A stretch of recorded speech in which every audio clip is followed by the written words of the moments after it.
Présidente, Monsieur le Premier ministre, les États-Unis d'Amérique sont une puissance impérialiste. Ils ne connaissent que leur intérêt. Cet intérêt est hostile aux droits des peuples et à la France comme puissance de paix. Donald Trump vient d'agresser le Venezuela en toute illégalité.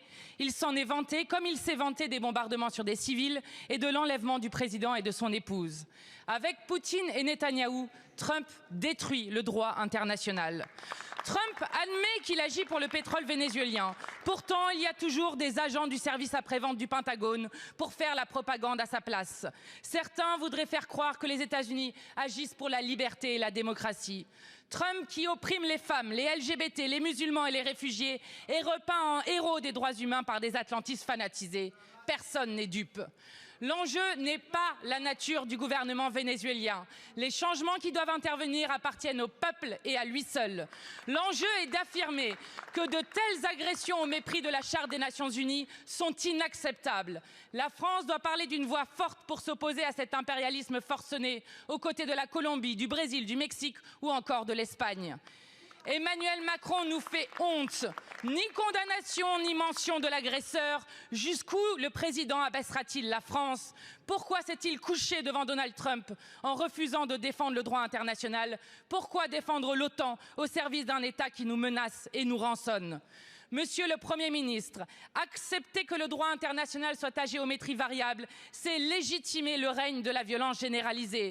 C'est cautionner l'invasion de l'Ukraine et le génocide du peuple palestinien. C'est s'incliner devant l'annexion annoncée par Trump du Groenland et devant ses menaces sur Cuba ou la Colombie. La France ne sera jamais la vassale des États-Unis et de son dirigeant d'extrême droite. Monsieur le Premier ministre, plutôt que la servilité devant un empire, quand allez-vous retrouver la voie d'une France non alignée pour la paix et pour le droit international? Merci beaucoup, Madame la Présidente Panot. La parole est à Monsieur le Premier ministre. Merci beaucoup, Madame la Présidente de l'Assemblée nationale. Mesdames, Messieurs les députés, Madame la Présidente Mathilde Panot, je crois avoir été clair sur l'agression et l'opération militaire menée par les États-Unis d'Amérique. Pardon de vous le dire, c'est votre première question au gouvernement que vous me posez depuis que j'ai été nommé Premier ministre.